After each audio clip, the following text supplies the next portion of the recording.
Everyone, welcome back to my channel. ಇದು ಸಂಜೆ ವ್ಲಾಗ್ನ ನಾನು ನಿಮ್ಮ ಜೊತೆ ಎಲ್ಲ ಶೇರ್ ಮಾಡ್ಕೊತಾ ಇದ್ದೀನಿ. ಇದೊಂದು ಪುಟ್ಟ ವ್ಲಾಗ್ ಆಗಿರುತ್ತೆ. ಅಮ್ಮ ಇಲ್ದಾಗ ನಾನು ಏನೇನೆಲ್ಲ ಕೆಲಸ ಮಾಡ್ತೀನಿ ಅಂತ. ಅಮ್ಮ ಇದ್ರಂತೂ ನಾನು ಅಡುಗೆ ಮನೆಗೆ ಹೋಗೋಲ್ಲ. ಇವತ್ತು ಅಮ್ಮ ಎಲ್ಲೋಗಿದ್ದಾರೆ ಅಂತ ಅಂದರೆ, ಅಮ್ಮನೂ ಅಪ್ಪ ಒಂದು ಗುರುಪ್ರವೇಶ ಇತ್ತು. ನಮ್ಮ ದೊಡ್ಡಪ್ಪ ಅವ್ರ ಮನೆ ಗುರುಪ್ರವೇಶ. ನಾವು ಕೂಡ ಹೋಗಬೇಕಾಗಿತ್ತು. ಆದರೆ ಏನು ಮಾಡ್ತೀರಾ, ನನ್ನ ತಂಗಿಗೆ ಪ್ರಿಪ್ರೇಟ್ರಿ ನಡೀತಾ ಇತ್ತು. ಅವಳು ಸೆಕೆಂಡ್ PU ಅಲ್ವಾ, ಅದಕ್ಕೆ ಓದ್ಕೋಬೇಕು ಅಂತ ಅಂದ್ಲು. ಅದಕ್ಕೆ ನಾವು ಹೋಗೋಕ್ಕಾಗಲಿಲ್ಲ, ಕ್ಯಾನ್ಸಲ್ ಆದ್ವಿ. ಅದಕ್ಕೋಸ್ಕರನೇ ಇನ್ನೇನು ಅಮ್ಮ ಇಲ್ಲ ಅಂದರೆ ನಾನೇ ತಿಂಡಿ ಮಾಡಬೇಕಲ್ಲ. ನಾನು ತಿಂಡಿ ಮಾಡ್ತಾಯಿದ್ದೆ. ಇವತ್ತಿನ ತಿಂಡಿಗೆ ಚಪಾತಿ ಮತ್ತು ಎಗ್ ಪಲ್ಯ ಮಾಡಿದ್ದೆ. ಸಂಡೇ ಅಲ್ವಾ, ಎಗ್ಗು ಇಲ್ಲ ಚಿಕನ್ ಏನನ್ನ ಇರಲಿ ಅಂತ ಹೇಳ್ಬಿಟ್ಟು ಎಗ್ಗು ಮೊಟ್ಟೆ ಇತ್ತು, ಅದಕ್ಕೋಸ್ಕರ ಎಗ್ ಪಲ್ಯ ಮಾಡಿದ್ದೆ.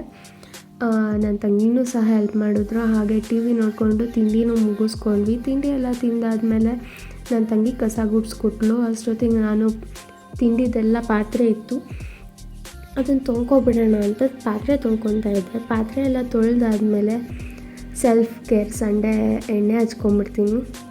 ನಂಗೆ ಎಣ್ಣೆ ಹಚ್ಕೊಳ್ಳೋದು ಅಂದ್ರೇ ಆಗೋಲ್ಲ. ಆದರೂ ಸಂಡೇ ವೀಕ್ಲಿ ಒನ್ಸ್ ಆದರೂ ಹಚ್ಕೊಳ್ಳೋಣ ಅಂತ ಹಚ್ಕೊತೀನಿ. ಅದಾದ ನಂತರ ಸ್ವಲ್ಪ ಪಾತ್ರೆ ತೊಳೆದಿದ್ದೆಲ್ಲ ಇದ್ವಲ್ಲ, ಅದೆಲ್ಲ ಎತ್ತಿಟ್ಟಿರ್ತಿದ್ದೆ.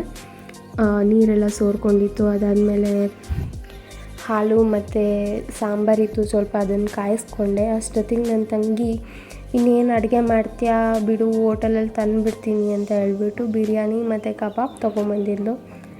ಅದನ್ನು ಚೆನ್ನಾಗಿ ತಿಂದು ಹಾಗೆ TV ನೋಡ್ತಾ ಫೋನ್ ನೋಡ್ತಾ ಇಬ್ಬರು ಮಲ್ಕೊಂಬಿಟ್ಟಿದ್ವಿ. ಸಂಜೆ ಅಪ್ಪ ಅಮ್ಮ ಬಂದಾಗಲೇ ಎದ್ದಿದ್ದು. ಅವರು ಸಂಜೆ 5:15ಗೆ ಬಂದರು. ಫಂಕ್ಷನ್ ಎಲ್ಲ ಮುಗಿಸ್ಕೊಂಡು ಎಲ್ಲ ಹೇಗಾಯಿತು ಫಂಕ್ಷನ್ ಅಂತ ಎಲ್ಲ ಕೇಳಿ ಅವ್ರ ಜೊತೆ ಸ್ವಲ್ಪ ಟೈಮ್ ಸ್ಪೆಂಡ್ ಮಾಡಿ, ಹಾಗೆ ಅವ್ರಿಗೆ ಕಾಫಿ ಮಾಡಿಕೊಡೋಣ ಅಂತ ಹೇಳಿಬಿಟ್ಟು, ದೂರದಿಂದ ಬಂದಿದ್ದಾರಲ್ಲ ಅಂತ ನಾನು ಕಾಫಿ ಕುಡಿಬೇಕಾಯಿತು. ಅದಕ್ಕೋಸ್ಕರ ಕಾಫಿ ಮಾಡಿಕೊಡ್ತಾಯಿದ್ದೀನಿ.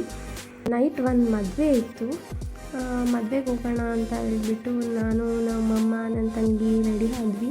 ಅಪ್ಪನೂ ಬಂದಿದ್ದರು. ಅಪ್ಪನ ಫ್ರೆಂಡ್ ಮಗಳದ ಮದುವೆ ಇದ್ದಿದ್ದು. ಅಪ್ಪ ಹಾಗೆ ಅಂಗಡಿ ಹತ್ರದಿಂದ ಹಾಗೆ ಬಂದಿದ್ದರು. ಅಲ್ಲಿ ಮದುವೆಗೆ ಹೋಗಿ ಗಂಡು ಹೆಣ್ಣಿಗೆ ವಿಶ್ ಮಾಡಿ, ತುಂಬ ಗ್ರ್ಯಾಂಡಾಗಿತ್ತು ಮದುವೆ. ಗಂಡು ಹೆಣ್ಣಿಗೆ ವಿಶ್ ಮಾಡಿ ಅಲ್ಲೇ ಊಟನೂ ಸಹ ಮುಗಿಸ್ಕೊಂಡು ಬಂದ್ವಿ. ಊಟನಂತೂ ತುಂಬಾ ಚೆನ್ನಾಗಿತ್ತು. ಪಾಸ್ತಾದಲ್ಲಿ ಪಾಯಸ ಮಾಡಿದರು. ಮದುವೆನಲ್ಲಿ ಈ ಥರ ಪಾಯಸ ತಿಂದಿರಲಿಲ್ಲ ಯಾವತ್ತೂ. ಇಷ್ಟ ಆಗಿತ್ತು ಇವತ್ತಿನ ವ್ಲಾಗ್. Thanks for watching.